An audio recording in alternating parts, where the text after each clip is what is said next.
نظر آتا ہے، دوسری تصویر دیکھیں تو دریا کے پتھر ہی پتھر نظر آتے ہیں، کوئی شے ہی نہیں ہے وہاں. اوپر سے گزر گیا دریا، پورے شہر کو مٹا دیا. اس واسطے یہ دنیا کو اپنا ثبات سمجھ کے لینا اور دنیا کو اشارہ کو سمجھ لینا کہ اسی بڑا، یہ کوئی پتہ نہیں کس وقت کیا ہو جائے. کس قدر مزاج رکھنے والے لوگ ہوں گے ان بازاروں میں بھی، جو مزدوروں کو مزدوری دیتے ہوئے ڈنڈا دکھاتے ہوں گے، جو دکانداروں کو سودا دیتے ہوئے گالیاں دیتے ہوں گے، جو غریبوں کو مانگے تو ان کو جھڑکتے ہوں گے. نہ بندہ رہا نہ بندہ نواز، ایک ہی صف میں کھڑے ہو گئے محمود و ایاز. آج وہ سارے انتظار کر رہے ہیں کہ کوئی روٹی کا ٹکڑا لا کر دے، کیونکہ وہاں کھانے کے لیے کچھ بھی نہیں ہے.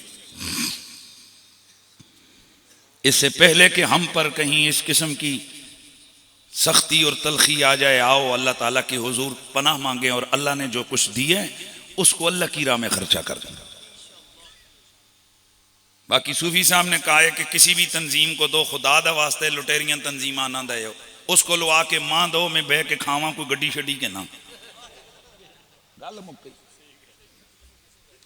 جیڑی قوم پورے پاکستان چو جناب جس نکے جس کونے جس محلے جو لو تو ڈبے ڈبے چندے کدھر کوئی پتہ نہیں.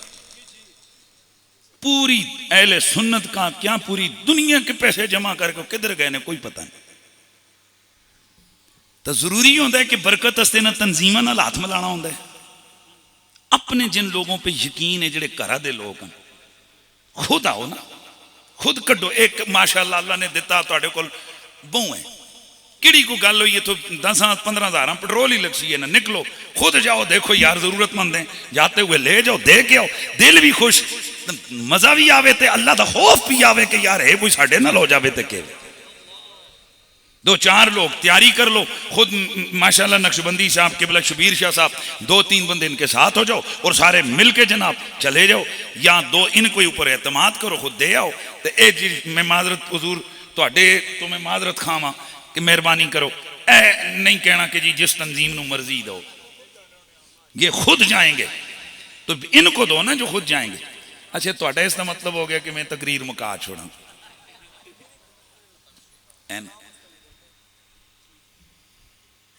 نہ ایک گل دسو، یہ اج بھی ختم ہی پڑھنے ہو جڑا پڑھنے ہونے ہو کہ جی ٹائموں پر دعا کرنی ہے، اج تو جلسہ ہے امام پاک دا یار. تے چلو پھر ہوں اسی پھر ادھر جانے ہیں راکبے دوش مصطفیٰ. میں حدیث پوری نہیں کیتی پائی، ہوں ذرا حدیث میرے نبی دی سنو گے. ایک آ گیا حضور کیا کیتا، حضور نے کیا کیا، گود میں بٹھا. اب دوسری حدیث کیا ہے، میرے سونے نبی میرے پیارے نبی رحمت للعالمین صلی اللہ علیہ وآلہ وسلم نے فرمایا، میرے آقا حضور نے فرمایا دعوہما، ان دونوں کو رہنے دو، فبی ابیہما و امی، حسن حسین پر میری ماں بھی قربان ہو جائے، میرا باپ بھی قربان ہو جائے. اس پر انہوں نے نعرہ لگایا تھا حسین تیرے جانثار بے شمار بے شمار. اس پر نعرہ لگا تھا نا حسین تیرے جانثار بے شمار بے شمار. یہ آپ لوگوں نے اس حوالے سے نعرہ لگایا تھا. تو پھر میں وہی کہہ رہا تھا، خدا کی قسم حقیقت یہ ہے کہ حسین روح میں روشن ہے زندگی کی طرح، یہ نام لو تو طبیعت کو چین ملتا ہے، اور یہ فیض کا سونا کس کی دسترس میں نہیں، دل میں گھر نہ ہو یزید تو پھر حسین ملتا ہے. یزید سے نفرت ہوگی تو پھر حسین پاک سے پیار ہوگا. اور کربلا میں جو کچھ ہوا یہ کچھ تھوڑا نہیں ہوا. آج یہ بھی بڑا عجیب ماحول ہے کہ جی کربلا کے مصائب نہ سناؤ، کربلا کے مظالم بیان نہ کرو. کوئی مولوی کہتے ہیں او نا جی نا، کربلا چ تے ہویا ہی کوئی نہیں، اون جی بس ہو گیا سی تے ہو گیا سی۔ وہ ظالم، یہ 3 دن محمد کے گھر والوں کو پیاسا کس نے رلایا؟ 6 مہینے کے لیے عسکر کے حلق پر تیر کس نے مارا؟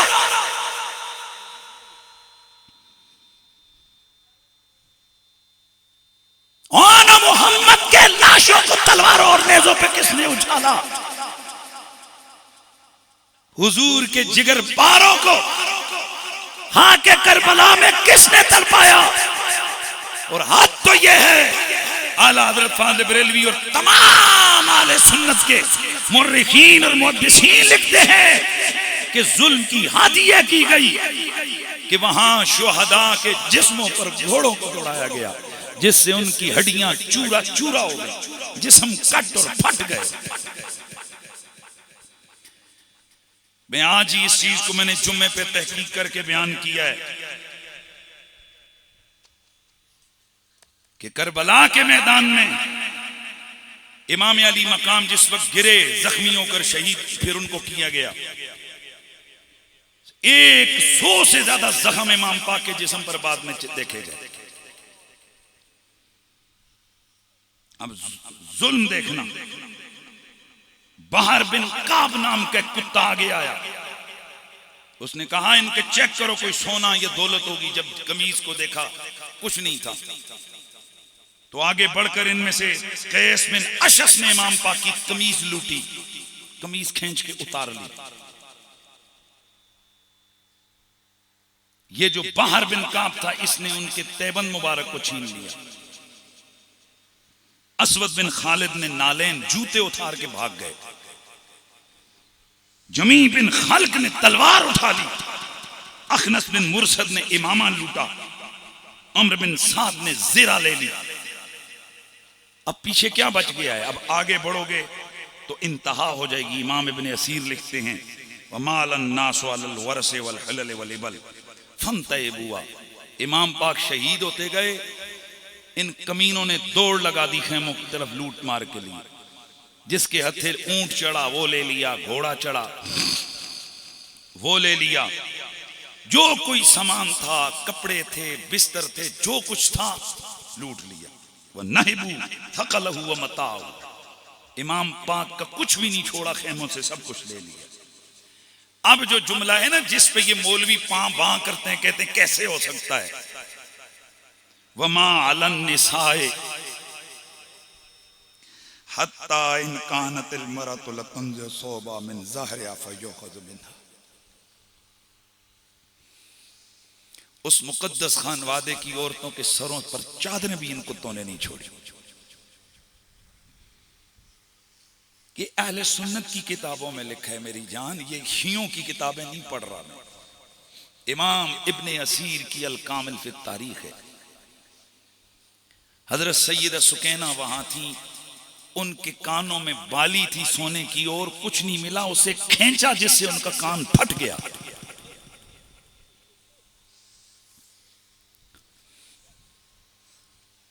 اب اگلا جملہ اپنے دلوں پہ ذرا بوجھ رکھیے، اور میں بڑی مشکل سے یہ ادا کر رہا ہوں۔ خواتین کے سروں سے چادریں چھین کر، رسیوں کے کوڑے بنا کر، ان کو مار پیٹ کر خیموں سے نکالنے کی کوشش کی گئی تاکہ خیموں کو بھی، ظاہر ہے وہ خیمے قیمتی ہوتے ہیں، وہ لے لیں۔ خواتین کے سروں پہ چادریں نہیں تھیں، انہوں نے اپنے سروں پہ ہاتھ رکھے۔ اتنا مارا گیا کہ ان کی جسم لہولہان ہو گئے، لیکن یہ خیموں سے باہر نہیں نکلتی تھی، وہ دوڑ کر پھر خیموں میں داخل ہوتی تھی۔ اور پھر حالات یوں ہوئے کہ ان کتوں نے میں سے کسی نے، کتے نے کہا کہ آگ لگا دو ان خیموں کو تاکہ یہ باہر نکلیں۔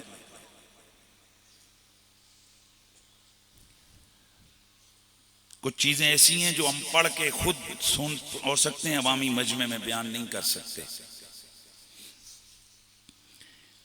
جس وقت اس قافلے کو قیدی بنایا گیا، اور اگلا جملہ سنو، صبح سے لے کر شام تک، رات گئے تک یہ قبریں کھود کھود کے اپنوں کو دفناتے رہے۔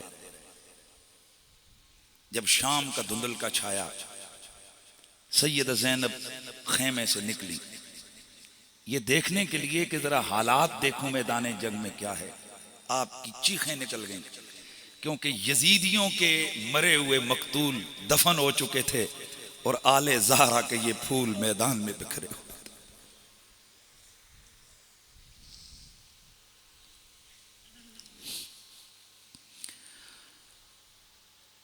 اور میں اکثر کہا کرتا ہوں کہ اگر ہمت ہے تو وہ رات سوچو کہ وہ جو پہلی شام گزری ہوگی آل محمد پر.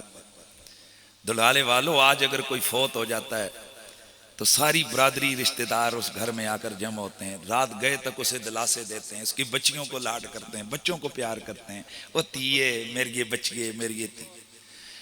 ہائے آج اس صحرائے کربلا میں سیدہ زینب ہیں، امام زین العابدین ہیں، اور باقی بچیاں ہیں، خواتین ہیں، چھوٹے چھوٹے بچے ہیں. آج انہیں دلاسا دینے والا کوئی نہیں، البتہ ان کے خیمے لوٹنے والے بہت سارے ہیں. اور سیدہ زینب سلام اللہ علیہ، آپ جس وقت اگلے دن صبح کو ان کو رسیوں میں جکڑا گیا اور کوڑے مار مار مار کر، رسیاں کے کوڑے بنائے تھے وہ مار مار کر ان کو نکالا گیا، ان کو کھینچا جاتا. یہ بے جسے کہتے ہیں نا جسم کمزوری کی وجہ سے کوئی ادھر گرتا کوئی ادھر گرتا، پھر ان کو مارا جاتا، پھر ان کو گھسیٹ گھساٹ کر آگے آگے لے کے آئے مار مور کے. تو جب سیدہ دوبارہ ان لاشوں کے پاس سے گزری، ادھر ادھر دیکھا کوئی اپنا نہیں ہے. امام زین العابدین کے پاؤں میں بیڑیاں ڈال دی گئی ہیں. آپ کو پتہ ہے کہ پھر دکھیوں کا سہارا مدینے والا ہی. سیدہ زینب نے منہ مدینے کی طرف کیا، پھر آواز لگائی، یا محمدا یا محمدا صلی علیک ملائکۃ السماء، او میرے نانا آپ پر فرشتوں کا درود ہو. ھذا حسین بالعراق، آپ کے کندھوں پہ سواریاں کرنے والا حسین میدان کربلا اس چٹیل میدان میں پڑا ہے. مرمل بالدماء، اس نے آج خون کی چادر اوڑھی ہوئی ہے. مقطع الاعضاء، اس کے بازو کٹے ہیں، جسم پھٹا ہوا ہے، اس کا اعضاء کٹے ہوئے ہیں. پھر دیکھا اور پھر اپنی حالت دیکھی، جکڑی ہوئی ہیں. پھر آواز لگائی، وَبِنَاتُکَ السَّبَايَا، نانا آپ کی بیٹیاں قیدی بنا لی گئی.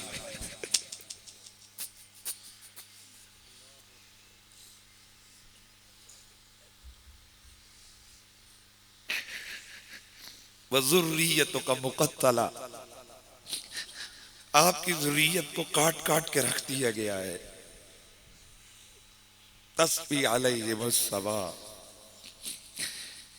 ان کے بدن کی قمیصیں بھی اتار لی گئی ہیں، اور یہ ہوا کہیں نہ کہیں سے ریت اڑا کر اس نے ان کو کفن دیا ہوا ہے، ان کے پاس کفن بھی نہیں ہے. امام ابن اسیر لکھتے ہیں کہ فَأَبْكَتْ قُلَّ عَدُوٍ وَصِدِّيقٍ، سیدہ نے یہ اس درد سے یہ آواز لگائی تھی کہ اپنے بھی رو پڑے اور بیگانے بھی چیخ پڑے، یعنی دشمن بھی رو پڑا، یزیدی فوج بھی رونے لگ گئی یہ جملے سن کر. آج ہمیں کہتے ہیں کہ رو نہیں، مولویوں نے پہرے بٹھائے ہوئے ہیں، شیعہ روتے ہیں، او ظالم کے بچوں، او غم حسین کو بھی تم نے مسلکوں میں بانٹ دیا ہے.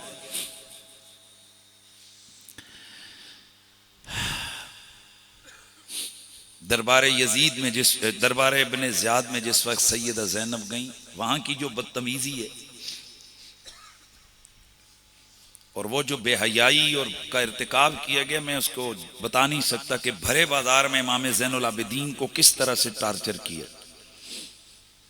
یعنی جب اس نے کہا کہ ان کو قتل کرو تو سیدہ نے فرمایا یہ بچہ ہے. تو اس نے کہا کہ ان کو چیک کرو یہ بچہ ہے یا نہیں، میں اب وہ الفاظ نہیں دہرا سکتا. تو بھرے بازار میں توہین کی گئی. تو اس نے کہا قتل کر دو اس کو بھی.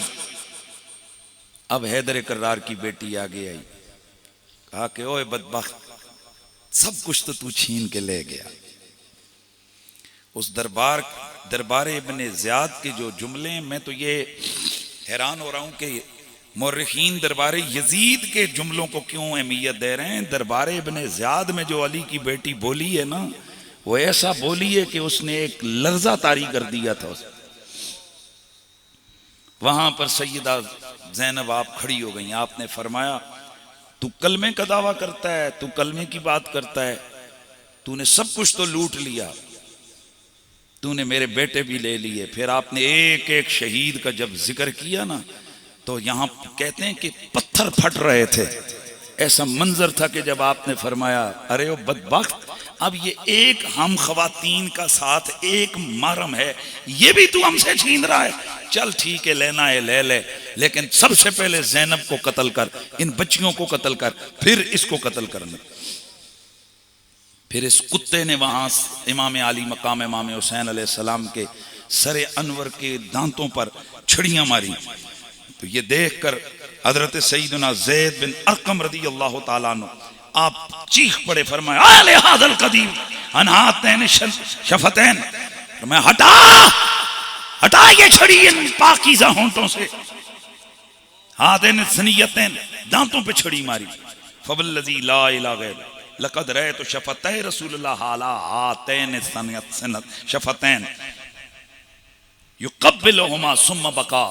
زید بن ارقم نے فرمایا خدا کی قسم میں نے حسین کے ان ہونٹوں پر دانتوں پر حضور کو بوسے دیتے ہوئے دیکھا ہے۔ پھر رو پڑے حضرت زید بن ارقم، یہ کہنے لگا بڈھے ڈرامے نہ لگا، پتہ لگیا انہیں غم حسین چے رون والے انہیں ڈرامے لانا ہے، پرانا ہے نا یزیدیاں کتیاں لانتیاں خبیث نے بچیاں دا ہے نا، پرانا سٹائل ہے۔ کہنے لگا مت رو، یہاں ڈرامے نہ لگا، میں تجھے قتل کر دوں گا اگر تو بوڑھا نہ ہوتا۔ آپ باہر نکلے بد دعائیں دیتے ہوئے، آپ نے فرمایا خدا کی تم پر لعنت ہو، اور تمہیں حیا نہیں آئی رسول اللہ کے خون کی بھی، حضور کی قرابت داری کے رشتے کو بھی تم بھول گئے۔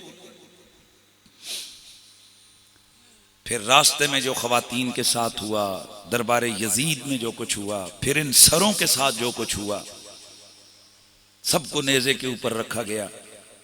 پر اے سنیوں، ہمارے ان آقاؤں اور بزرگوں کی صداقت کے لیے اتنا ہی کافی ہے کہ تمام مورخین لکھتے ہیں کہ پہلے کربلا سے دربار ابن زیاد کوفہ سے پھر دمشق، گرمی کا موسم، آپ بتاؤ ذرا کٹے ہوئے سر ہیں، ان کی حالت کیا ہو جانی تھی ہیں؟ لیکن جب سر حسین دربار یزید میں کھولا گیا، کہنے والے کہتے ہیں خدا کی قسم یوں لگا جیسے کستوری کی خوشبو پھیل گئی ہے۔ اتنے دنوں کے بعد سر حسین کو دیکھ کر یزید کے منہ سے بے ساختہ نکلا، کتنا سونا ہے بھائی، دشمن کے منہ سے نکلا۔ اور امام پاک کا سر انور سب سے بلند نیزے پہ اڑسا ہوا تھا ان کتوں نے۔ اور کمال کی بات یہ تھی کہ انہوں نے یہ جو پیچھے آنے والی قیدی خواتین تھیں، ان کو ٹارچر کرنے کے لیے امام پاک کا چہرہ ان کی طرف موڑا ہوا تھا۔ بچیاں دیکھ دیکھ کے چیخیں رو رہی ہیں، بھئی سامنے کٹے ہوئے سر ہوں، بندے کو کیا سفر ہے اور کیا چلنا ہے اور کیا ہوگا یار۔ لیکن ایک شاعر نے خدا کی قسم حد کر دی، وہ کہتا ہے کہ شام ولے سی ٹریائے جد قافلہ، اگے اگے سی سید دا سر جا رہا، اپنے پروار قیدی نو وہندا رہا، او دی راکھی اسیران دے کم آ گئی۔ اگے اگے شام ولے سی ٹریا اے جد قافلہ، اگے اگے سی سید دا سر جا رہا، اگے اگے سی سید دا سر جا رہا، اپنے پروار قیدی نو ویندا رہا، او دی راکھی اسیراں دے کم آ گئی۔ الغرض حسین ابن علی نے وہ کارنامہ سر انجام دیا کہ ان کی عظمت کو سلام ہوتے رہیں گے، اور ان ظالموں کے ظلم پر قیامت تک انسانیت آنسو بہاتی رہے گی۔ بعض آنسو ہوتے ہیں، رونے تے اسی کسے کئیاں واسطے ہیں، امام حسین فرماتے ہیں من دمعت عیناہ فینا دمعتن، من دمعتا عیناہ فینا دمعتن، جس کی آنکھوں نے ہماری محبت میں ایک آنسو کا قطرہ بہا دیا، آسرہ اللہ الجنہ، اللہ اس کے بدلے میں اس کے جنت کا وعدہ فرماتا ہے، جنت عطا فرمائے۔ اللہ کا شکر ہے ہمارے دل میں بھی آل محمد ہیں، ہماری زبانوں پر بھی آل محمد ہیں، ہمارے دماغوں میں بھی آل محمد ہیں، ہماری عقیدتوں کا مرکز بھی آل محمد ہیں۔ آج کی حسینیت یہی ہے، سادات کا ادب کریں، سادات کی عزت کریں، اور آل بیت اطہار سے پیار کو اپنی ایمان کا حصہ سمجھتے ہوئے ہر وقت اس کو اپنے پیش نظر رکھیں کہ حضور ان کو کندھوں پہ اٹھاتے تھے، حضور انہیں اپنی زبان سے لعاب دہن سے ان کو گھٹیاں پلاتے تھے، حضور ان کو کہتے تھے یہ مجھ سے ہیں میں ان سے ہوں، اور اس کا سادہ بنا بنتا ہے اے میں آتے میں اے آ، حسین میں آتے میں حسین آ، علی میں آتے علی میں، علی آتے علی میں وہاں، یعنی اتنی محبتیں خدا کی قسم کہیں اور ہمیں نظر نہیں آتی۔ آؤ میرے نبی کا کلمہ پڑھنے والو، محبت میں انتہا پہ جائیں تو ماشاءاللہ ان تروالے تو ڈولا لے لیں، کون دسا کہ جی دشمنی کے شے ہوندی تے دشمنی کنج کریندا ہیں جی، تو دشمنی یہ ہوتی ہے کہ دوستوں اور یاروں سے پیار اور دشمن سے نفرت۔